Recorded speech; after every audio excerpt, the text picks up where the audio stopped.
name is Asma, and my favorite season is autumn. Hello, my name is Ayesha, and my favorite season is autumn as well, and also I copied me. No, you copied me.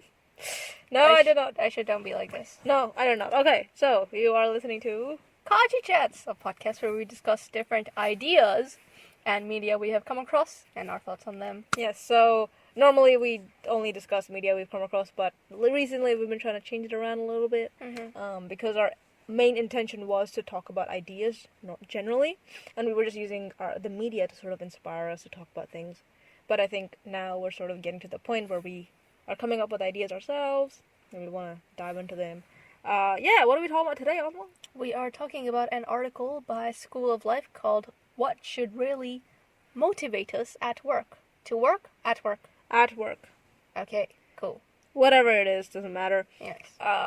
I found this on YouTube, so if you go on the School of Life YouTube channel and you go to the community section and you scroll down, you will find the title.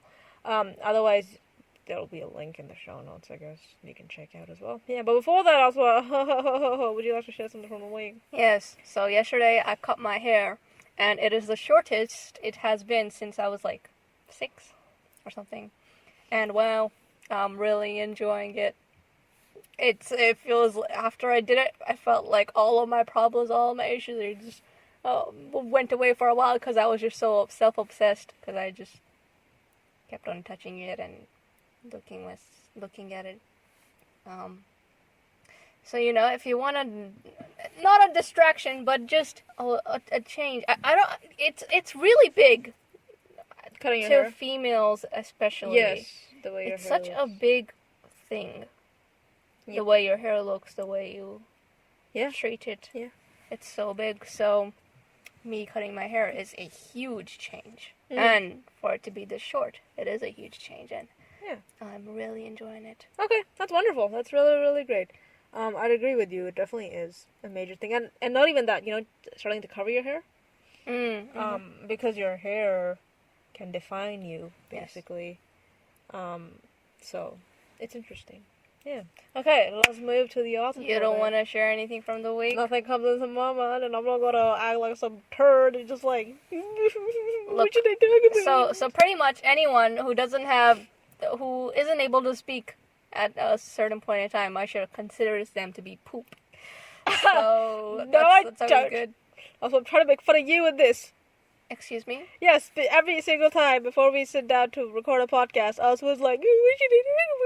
And she spends 5 minutes just crying her eyes out because she has no idea what to talk about. And I'm just sitting there with the smuggest face because I always have something to talk about. But right now I don't. Yeah, well, at least I show my emotions. Right now you're just internally crying instead of showing your emotions. Nope. So I am not poop, but you are poop. Anyway. Let's dive right into it, okay? Aisha, what is the article about? So basically, it's about Alain de Botton basically dives into work and how we should define work. And when I say work, I mean the day job that we have, generally the 9 to 5 or whatever, the full-time career job. Choice. Yeah, the job that we're planning on doing when we get older, when we graduate. Yes. The jobs that we are doing right now. That's what we mean by work, not in the the productive aspect of stuff. So basically, he talks about how there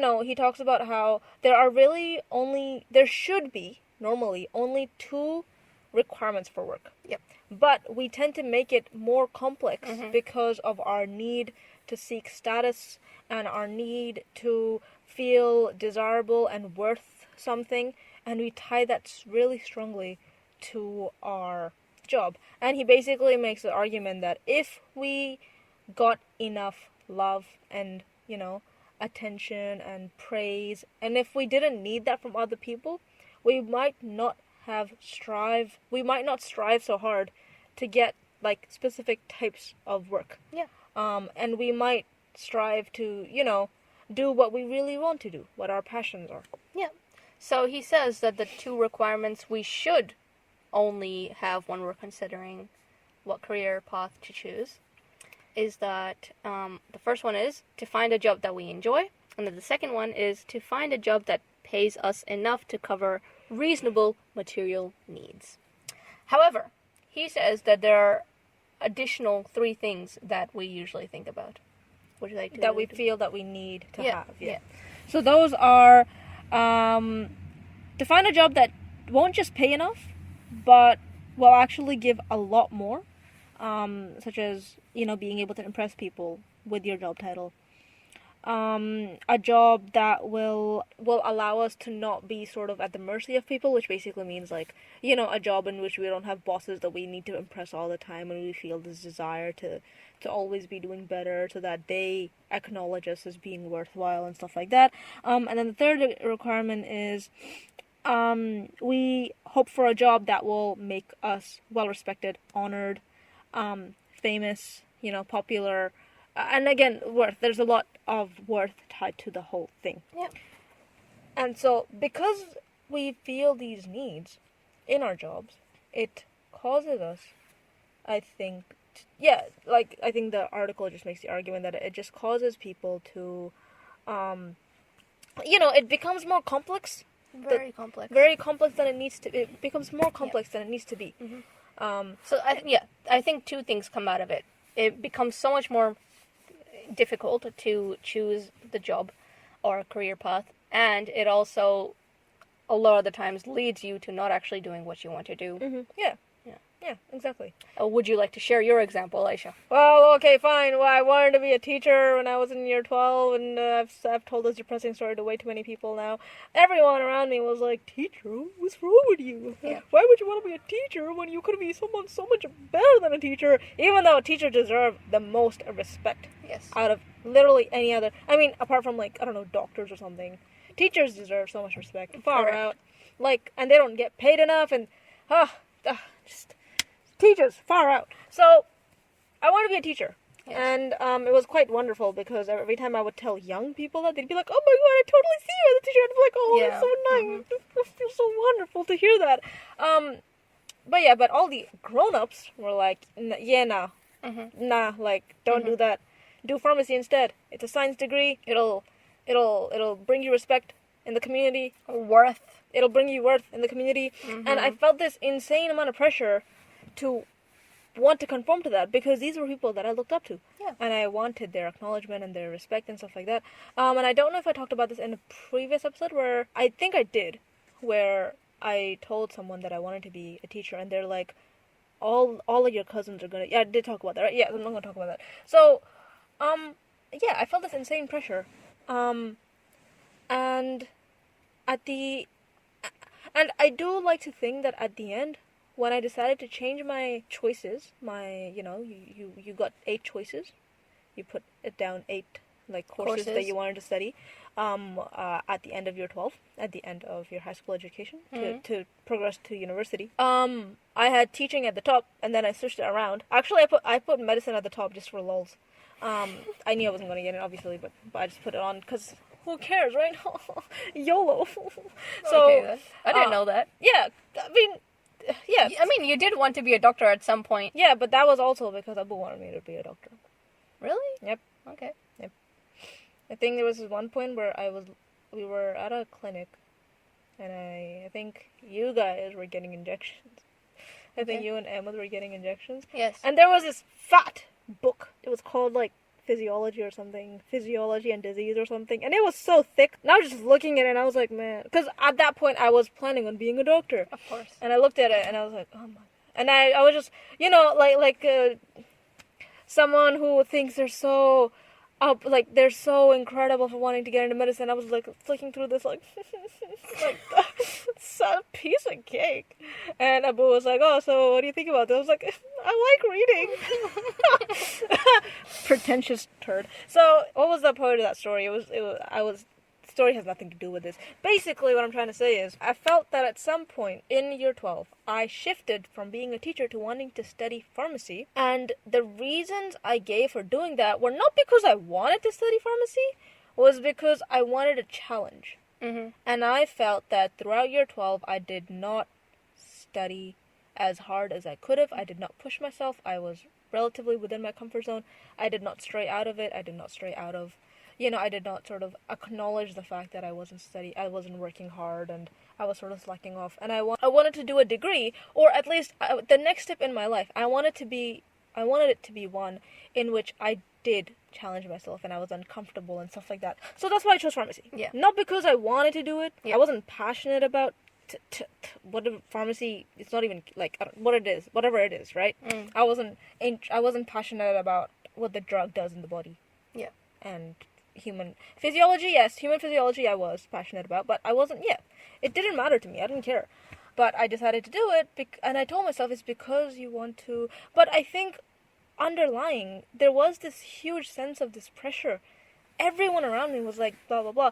And and I feel like, and this is something that I heard a lot as well. They were like, if you do this, everyone will follow you. Yeah. Mm-hmm. Because I am the oldest, right? So out of our, 16 cousins from my mom's family, Aisha's the oldest. So anything, and I'm seen. I guess I'm seen as a role model. People Definitely. look up to me. And Everyone stuff like does. that. So what I do would influence literally countless, 15 other people, right? Yeah. And so I had this insane pressure on me, and I feel like a lot of people pressured me because it would have influenced their kids. Yeah. Mm-hmm. Like I do this arts degree, and the kids are like, well, I should do an arts degree. Why can't I go and live in Jamaica and play music all the Yeah. all this sort of stuff. Yeah. And I don't know if it's appropriate to say that, because obviously I'm sure they were thinking of me, my well-being, my future and stuff like that. But maybe they had a bit of a sense of, what she does will influence our kids. Mm-hmm. So I felt this insane amount of pressure, and I studied pharmacy, still studying pharmacy. But occasionally I would get triggers throughout so I've been studying pharmacy for 3 years now, right? I would get triggers every 6 months, or at least twice a year. I would get triggers, and I would just break down. I would completely break down and start crying and feel terrible. It would be something I would see a video, and in it there are two teachers, and them being teachers is not even the main part of the story. That it's just their occupations. But it would start making me think of, I could have done that. I could have been that person. I could have been that person worrying about going out at night because it's a school night and have to go to work the next day and stuff like that. But that's what the issue was in the video. These two people went on a date, and they stayed up they were out for quite some time, and they were like, we gotta go home now because it's a school night. We have to go to school the next day to teach. And that just blew my mind. I was like, oh my god. So it really triggered me.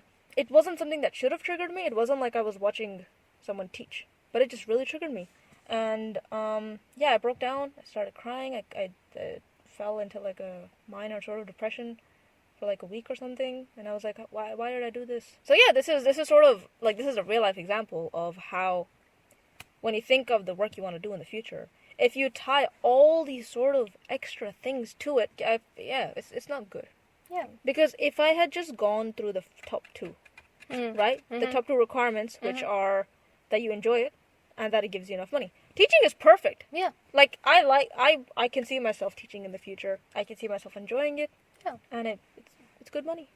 So, yeah. That is right. Yeah, it's kind of sad. Yeah. Well, okay, so the next part Elaine talks about is to help prevent this from happening, to help prevent a person diving into the other three factors more and just mostly focusing on those two factors. He says that if a person needs to receive the right amount of, or the right quality of love. Do you agree with this concept? I feel like I don't think it's applicable for everyone. I don't think so either. I don't know how my parents could have raised me differently, or I can't. So, for example, I would want now that I am aware of this and I know the different factors, and I've seen my example, I've seen your example, I've seen people's examples. I know that I want my children to obviously just consider those two factors. And Elaine says in order to help that happen, you need to give them enough love or the right kind of love for that to happen. I don't know what I could do to help that happen. Should I just not say anything about what kind of career is good for them? Or, I don't know. Yeah, I mean, so the thing that Elaine says, if you don't tie, I think for parents tend to do this thing, or at least I feel like, I mean, I probably will be guilty of this when I become a parent. Yeah. Where they will use their children's successes as a sort of bad, medal, right? My child got into Harvard, or my daughter studies pharmacy. My daughter wants to be a doctor. You know, these are sort of, and this is like they do that. You know, And the thing is, why wouldn't you want to? You're proud of them, right? You're proud of them for wanting these things, for achieving these things. yes. But in our case, it's because, well, not my case, but it's because, in your case, it's because you want to do it. Not because Abu's like, oh, do it, right? Yes. So for me, I feel like if I did become a teacher and stuff like that, I don't think Abu would sort of rave on about me I wanting think to he teach would, medicine. yeah, but he would talk about a lot of other things. He'd say, oh, I think he says this a lot to a lot of people as well. He says, she's so mature for her age, and she's so responsible and things. And he has so many good things to say about you. I guess our parents are good examples, right? But for example, like in a hypothetical situation, a parent may try to instill into their child that they need to do well because they use that as a medal. Like, oh yeah, look, this is my child. He got A plus plus. Not even an A plus. That's from Superwoman, guys. Yeah, so and they're like, oh, like you gotta do it. You gotta get the A's, otherwise I'm gonna kick you out of the house, right? Like, I mean, I don't know how prevalent that is. I feel like I'm exaggerating. Still, look, okay, I understand where you're coming from, but look, you're saying our parents were decent examples, right? But we're still having these issues, correct? So I don't think it has to do. Yeah, no. So what Elaine talks about is like I feel like it's an impossible utopia that you can't reach. You know, this part of your life where you're like, oh, the only reason I work is because I'm passionate about it. You know, I don't think at all about what other people may think of my work. I've never, for example, someone becomes a doctor because they're extremely passionate about helping people, right? No, never in their life will they say I'm a doctor and feel that sense of, you know, people's praise like it'll never brush up on them. They will never feel highly of themselves without that. I don't think it's possible. So what he's talking about is, I feel, a utopia. And I feel that's with a lot of the things that Elaine says. Yeah, or not just Elaine, but the School of Life. I think they like to simplify things a lot. It is true. Again, everything they say, it is true that you can strive to be like that, but yeah, you can. I don't think you can ever reach a point, or you can never raise a child in a way where they never ever consider those three factors. They have to. Yeah. They have to. Yeah. But I mean, if you think about, for example, people living in villages, you know, the son of like a farmer or something like that, he goes to school. That's such a small percentage, though. Yeah. We're different from those people. Yeah. I was thinking about that too. I was just thinking, what if I was like a farmer and I just owned my own farm and I just worked there and I sell things there. Yeah, obviously, I barely meet any people. I don't really care about what the rest of the world. Exactly. So doing. yeah, you could come close to that place, but majority of people live in urbanized areas. I think we're mostly just referring to those people. Yeah. Okay. So I guess in conclusion, you can't really, the thing that he's talking about, this lack of desire for worth in the jobs and stuff like that. He said, I guess he's just trying to allude to the fact that it is a bit depressing that so much of our worth is tied to our jobs. But then, I mean, is it because your job is the thing you do the most in your life, right? 9 to 5, 8 hours, 4, like whatever it is. You spend more time at work than you do at home, isn't it? Because you spend a lot of time sleeping, yeah. right? So you spend more. So I don't know. I feel like there isn't really much wrong with, or maybe there is, that to define someone with the kind of work they do, because they do that the most out of everything. And ultimately, they did make that choice as well to go with that. Yeah. It's just, I think, associating respect. It's kind of wrong, saying this person's more respectful than this person because they chose more deserving this. of respect. Yeah. So that's something that we should, I guess, take into consideration. Yeah. But okay, so what I wanted to sort of ask you was, if you only had the 2 requirements, would you still want to venture into the medical world pathway that you wanted to venture into? Yep. So okay, the first one is obviously things that you enjoy, and I think I would really, really enjoy opening a business that is very environmentally friendly, and it helps people become more environmentally friendly and sustainable. I would enjoy that so much, and I think it'd probably bring me the most happiness. Honestly, Amazing. maybe even more than becoming a doctor. I think so. Oh, okay. Yeah. Interesting. But there's the second factor of making money. Would I be able to make enough money with this? And the thing is, you need money to Start a start a business. Where am I getting this money from? You gotta have another plan. You can't just get I probably need what, $100,000. I have no idea. I have no idea. You need a lot of money, and I have no money at the moment. So it's not like I could say, oh, and yeah, I could probably like study environmental science and business or something, but I'll have a debt there as well. So, and on top of that, I want to open a business. Where's the money coming from? So with just those two factors, the thing that I really, really want to do, I can't do it, right? But then if I just consider that first factor something you would really enjoy, I think I would really enjoy being a surgeon, or I'll work in the health professional area because I would like to take care of people, help people. But I definitely associate other factors with this career as well, like the worth, the self-worth. I have wanted to become the best version of myself, and to become the best version of myself, I consider things that are very difficult to do and things that are challenging, and if I'm able to do those, then I'm becoming a better version of myself. So that's a big factor as well, that I'm doing something very difficult and I prove it to myself that I can do it. So there's a lot of extraneous factors. So just with those two factors, I don't think I can think of a career that doesn't involve any of the other factors in it. Yeah. Because even with being a teacher, you do get some of the other stuff as well. You get worth because people do have respect for you, especially in this country. They have respect for teachers, and the students that you help will grow to respect you, and they will love you and stuff like that. And all of that ties with the whole thing. Yeah. So, yeah. And, it makes you feel better about yourself. It makes you feel like you're doing something worthwhile, rather than something you just enjoy and that just pays the money. Exactly. And another thing you could think about is that, for example, in this country, if teachers were not really respected, and you're saying that becoming a teacher ticks the two boxes, but if teachers did not have much respect in the country, would you really want to become one? Yeah, exactly. Right? So, in the end, I think after we've discussed all this, I think we don't really agree with the article very much. Yeah.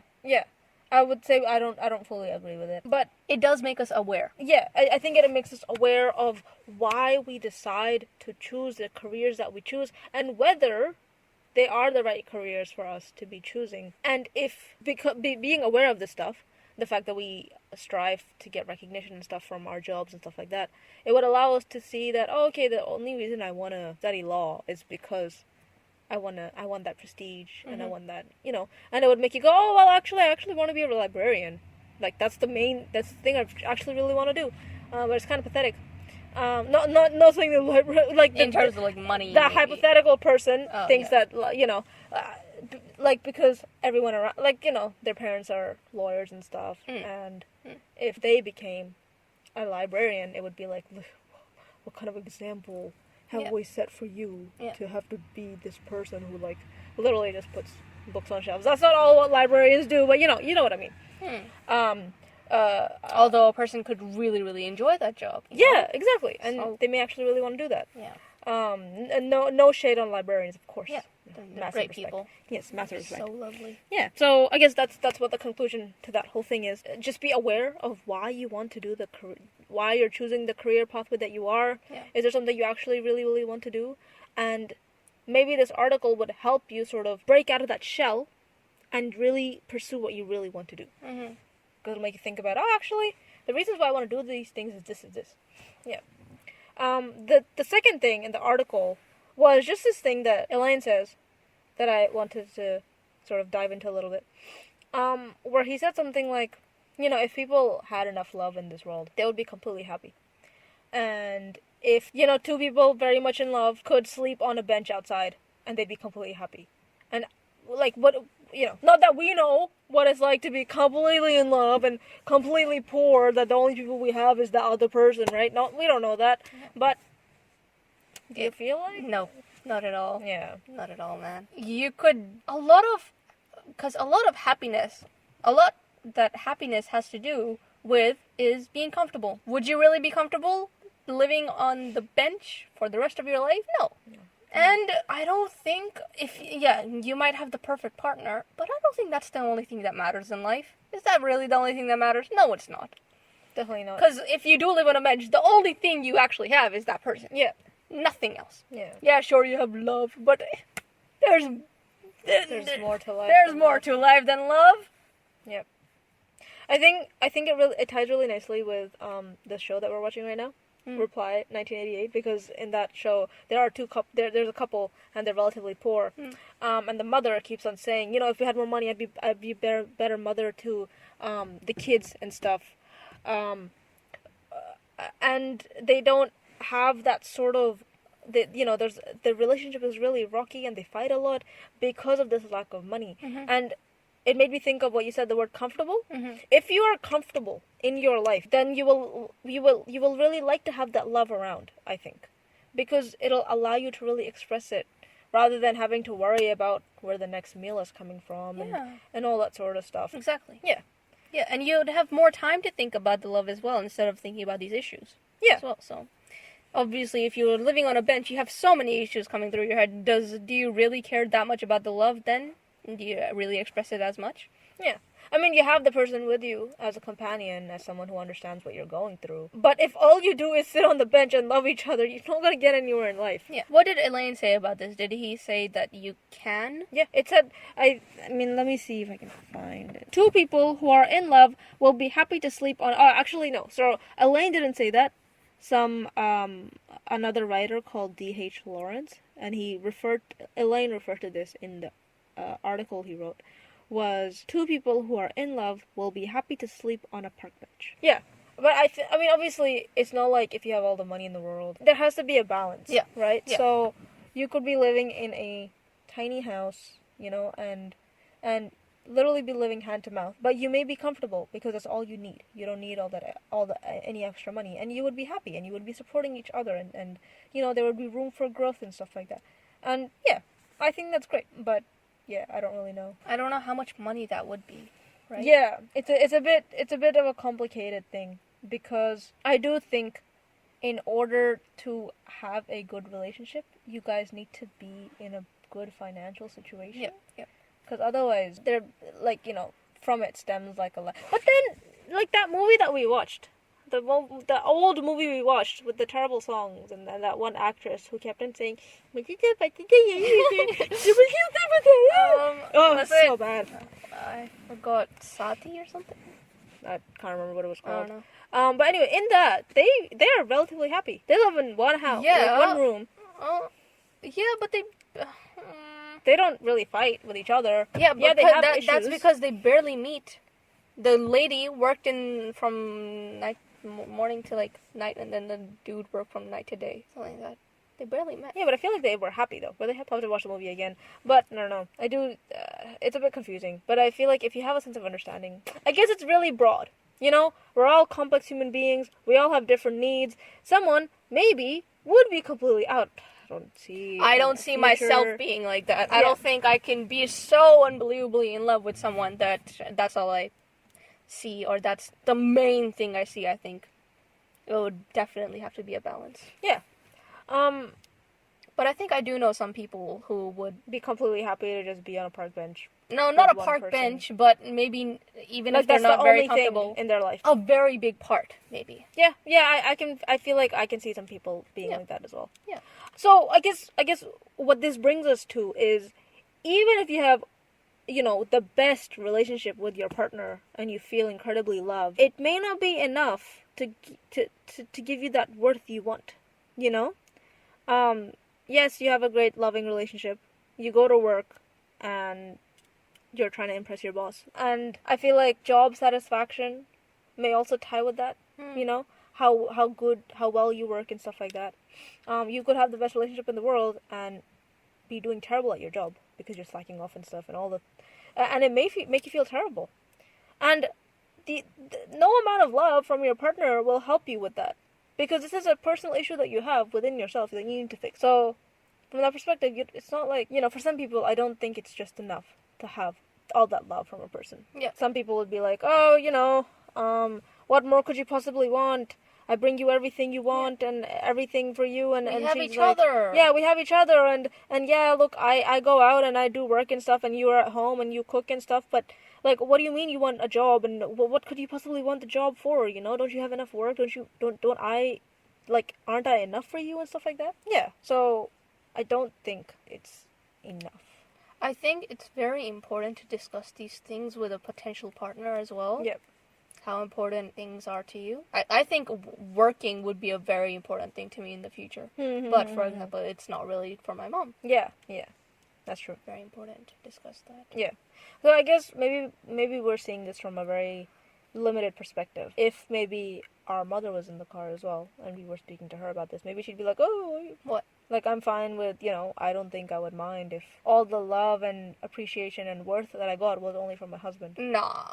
I think Ami would kind of agree with this, because buying clothes is really important to her, and buying expensive clothes is very important to her. So the worth comes from the material possessions, right? Mm-hmm. Which contradicts with this, because in this it's saying that you don't need any material possessions. You don't need any of that extra otherworldly stuff if you have another partner. If you have a partner. But that's why it's just so diverse, right?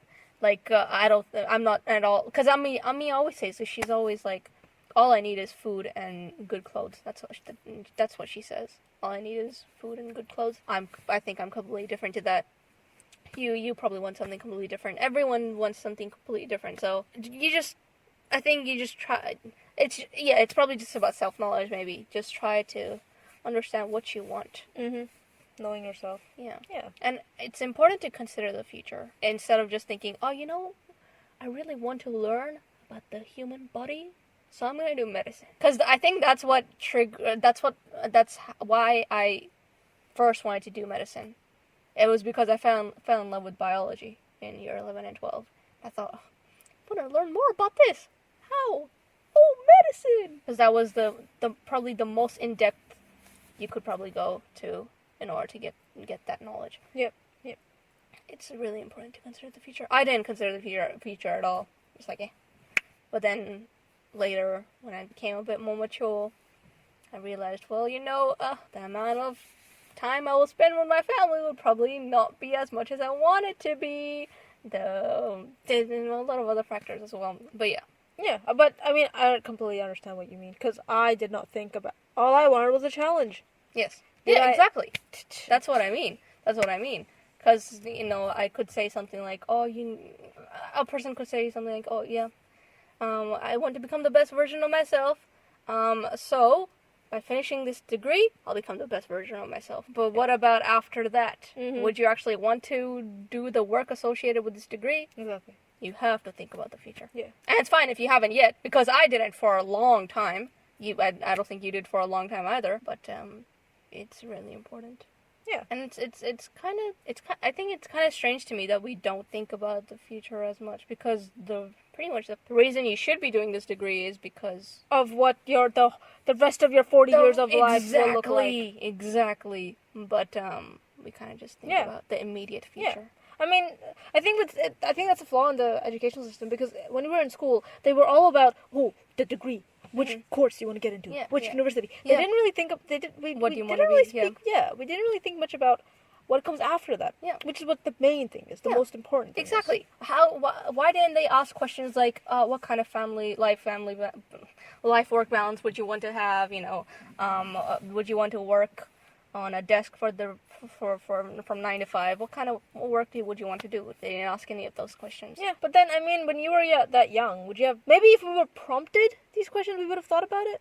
Because it's interesting, when I was...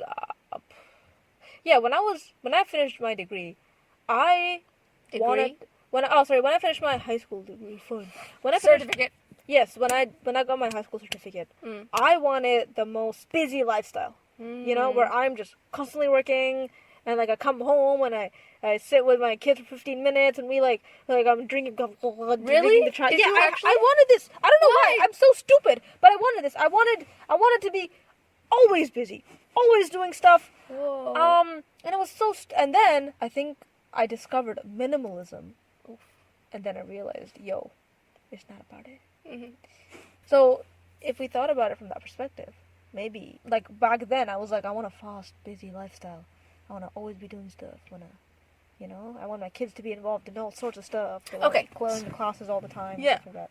So I think I've come to a conclusion. Yes. In terms of parenting, maybe this is what we could do with our children. Yeah, we could ask them, what kind of life do you want to live while you're working? Yes. Yes. Not what do you want to do? It is about that, but it's also really, very important about what your day will actually look like. Yeah, we should do it with Abdullah, because Abdullah's like, oh, be scientist. Yeah. And now he wants to be a YouTube gamer. Yes. So we could ask him, what kind of work-life balance do you want? Yeah. And I think it's important to think about the kind of lifestyle you'll have to allow your kids to do what they really want to do. If my kid wants to be that busy person and like wants to enroll like in 1,000 classes and always want to be doing stuff, I have to have money for that. I have to have money for that. Exactly. I have to have, I want my child to have like. Obviously, I don't want them to be spoiled, but I want them like in this article, whatever they're passionate about. I want them, if they want to get into it, they can. If they don't want to, that's fine. Yeah, like they have all the options. Yeah, but then that's something that I think about a lot as well. The fact that I feel I have this notion, I have this belief that once you have kids, your life is not your life anymore. Your life is for your kids, right? And you want it to be as well. Yeah, I would like it to be. I would like to be dedicated to my kids and help them grow and, become the great individuals that they will be. But is that what we should really think about? Because guess what? I mean, yeah, I'll have kids, but I won't have them until I'm like quite older, I won't have them for another 6 years at least. Yeah. I think so. So it is a bit more complicated than just what kind of work-life balance do you want. But then maybe it's not. Because no matter where I am in life, I would like to be sort of that calm person, who comes home at night, comes home after work and has whatever, like, can do whatever they want in the specific amount of time they have. And you can do that when you have kids and when you don't have kids. So, yeah. Well, I think we have discussed quite a lot of good things on the podcast. But how about we just have a general conversation, Aisha? How are you doing today? Oh, okay. Yeah, look, I'm doing well, Osmo. I'm pretty red. You look very tired for some reason. Really? Yeah. You know why? Because it's really stuffy in this car. Yes. And my face is producing a lot of sebum. Mm-hmm. Face oil. Yes. And I already have, like, moisturizer and sunscreen on. Mm-hmm. So it's just making it more depressed. Mm-hmm. But no, I feel like I look tired these days more than I should. I don't know why. Oh. Okay. Yeah. Are you sleeping enough? Yep. Okay. Yep. I am. That's good. What's I going to say? Yeah, I'm doing pretty well, I would say. I dressed up nicely today. Because I've been thinking a lot about modesty and what it means, and the hijab and what that means, and how it ties together, and whether you can be modest without the hijab, and if the hijab is actually the thing that we're supposed to be wearing. So do you think the clothes you're wearing right now are modest? Yes. Not entirely, but yes. To an extent they are. If I wear them differently, then they're pretty modest, I would say. Yeah. So easy. It's so easy. Oh, yeah. Modest and modest. What? No one would understand what I'm saying. I'm wearing a turtleneck, okay, and I'm wearing like a large coat. So if I don't wear the coat, then it's a bit immodest because the turtleneck is kind of tight. But if I'm wearing the coat, then it's not. So it works really well. Yeah, I've been thinking a lot about that. And so I've been, I wore this today to experiment with it to see if this is what I would like to define as modest. I put my hair in that way as well. Mm-hmm. Yeah, but yeah, how are you doing? Yeah, I'm doing decent. I've been having really bad dreams. Yes. For like 3 days now. Oh, so it wasn't just that. It wasn't just yesterday. No, I had a really bad dream today as well. I don't know what they mean. For some days I wake up and I go, oh, and then my day starts off pretty badly because of the dreams. But today, because I had my short hair, I'm like, you know what? I have short hair. My dreams don't matter at all. No, I don't know. I don't want them to come anymore. Yeah, of course. They do link a lot to my life at the moment. Things I'm worried about, things I think about. So maybe I should just think about things differently. That would prevent my dreams from being the way they are. Yeah, maybe it's all about, like, the thing about the insomnia, You don't think about it as much as you should, so it manifests in your brain. Maybe. I actually think a lot about it, though. Because I am doing the thing that we discussed. Before you go to sleep, you think about it. Yeah. or even just throughout the day. Yeah. Maybe you need to consolidate them. Like, I don't know, come to conclusions, or we can talk about this more later. Yeah, I mean, I've been thinking about writing them all down as well. So hopefully do that. Yeah, that sounds nice. Yes. Anything else? Well, Ayesha and I have been watching this Korean drama called Reply 1988 that Ayesha mentioned, and it is very wonderful. It's available on Netflix. I don't want to spoil it too much, but it's about very ordinary people, just very normal people, relatable things. I would highly recommend it. Yeah, nice.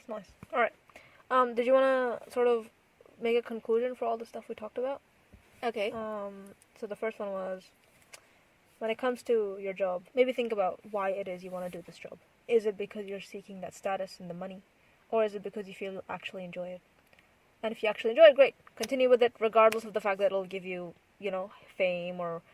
Does it give you enough money as well? Yeah, and if it gives you enough money as well.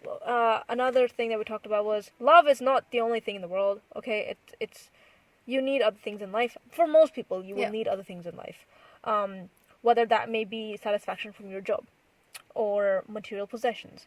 And that's completely fine. And I don't think it's healthy to just base your whole life on, once I find love, everything will be great. Yeah. That's all I need. I just sit in a caravan with them the whole, and that's all we do. We just sit and talk to each other. I don't know what lovers do with each other. Yeah, when it comes to deciding what you want to do in the future, think about the kind of work-life balance you want when you graduate. Not the kind of university degree you want to have, where you'll study, what courses you'll get. And, that's important. But ultimately, the thing you need to think about is the thing you're going to be doing for the next 40 years of your life. And then... what we could do in order to help our children choose the right careers is that we ask them questions about what kind of work-life balance they want, instead of just asking them about what courses they want to do, or just the careers or things like that. Yeah. Once they have that set, then you can think about, what course do you want to do, what subjects do you want to do, what are you really interested in right now? Yeah. In the moment, what do you want to learn about?